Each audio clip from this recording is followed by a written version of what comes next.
Hi అండి, ఈరోజు అయితే మాకు ఏం చేపలు పట్టినామో మీ అందరికీ చూపిస్తానండి. చూడండి ఫ్రెండ్స్, చేపలు 2 కప్పులు వేసినామండి.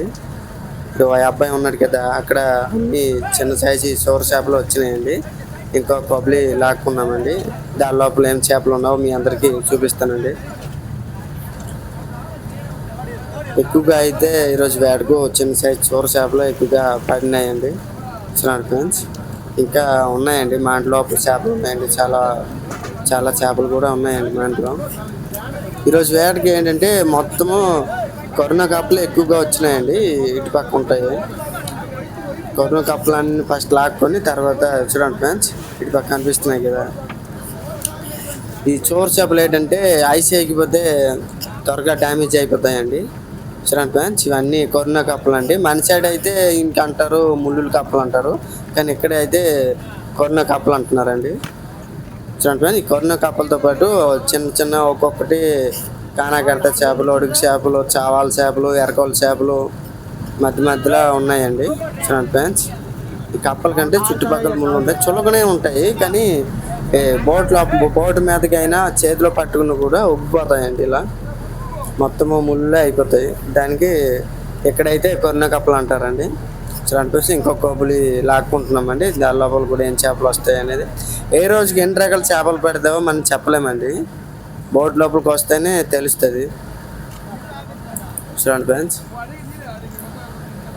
ఈరోజు అయితే నాకు అనిపిస్తుంది ఎక్కువగా అయితే చోర చేపలు ఎక్కువగా పడినాయండి.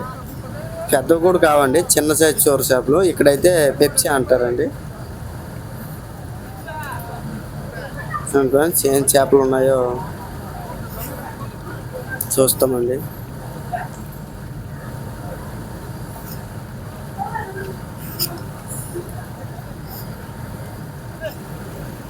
దీని లోపల కూడా చిన్న సైజు చోర చేపలే ఉన్నాయండి. ఇంకా మాంటలు కూడా ఉన్నాయండి. ఈ చేపలు ఏంటంటే త్వరగా డ్యామేజ్ అయిపోతాయండి. మన మీ వాళ్ళు ఆడుకుని వెళ్ళేటప్పుడే సగమా డ్యామేజ్ అయిపోతాయండి. అందుకే కప్పులు వచ్చినప్పుడే మేము ఐస్ కొట్టడానికి ఐస్ రెడీ చేసుకుంటామండి.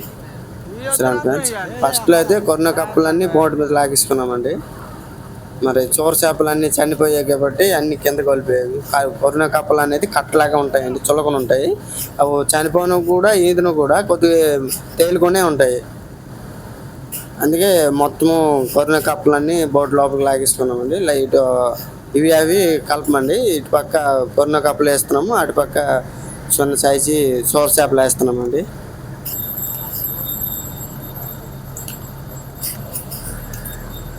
చూడండి ఫ్రెండ్స్, ఇంకో కప్పులు లాక్కుంటున్నామండి. దాని లోపల ఏం చేపలు వస్తావో చూస్తామండి. కప్పుల దగ్గర కొద్దిగా జాగ్రత్తగా ఉండాలండి మేము, లేకపోతే ప్యానాలు పోయే అవకాశాలు ఎక్కువగా ఉంటాయండి. చాలా మా బోటుకి అయితే చాలా పెద్ద కప్పులు వేసినారండి. మినిమం దాన్ని నిండు రావాలంటే చేపలు 500-600 కేజీ ఉంటుందండి. చూడండి ఫ్రెండ్స్, ఇంకోటి కప్పులు లాగినామండి. దీని లోపల ఏం చేపలు ఉన్నదో మీ అందరికీ చూపిస్తామండి. చూడండి ఫ్రెండ్స్, దీని లోపల కూడా చిన్న సైజు చోర చేపలు ఎక్కువగా ఉన్నాయండి. మధ్య మధ్యలో కానాకడతలు, ఒక్కొక్కటి అన్ని ఎరకోల చేపలు ఒక్కొక్కటే ఉన్నాయండి. ప్లీజ్ సపోర్ట్ చేయండి.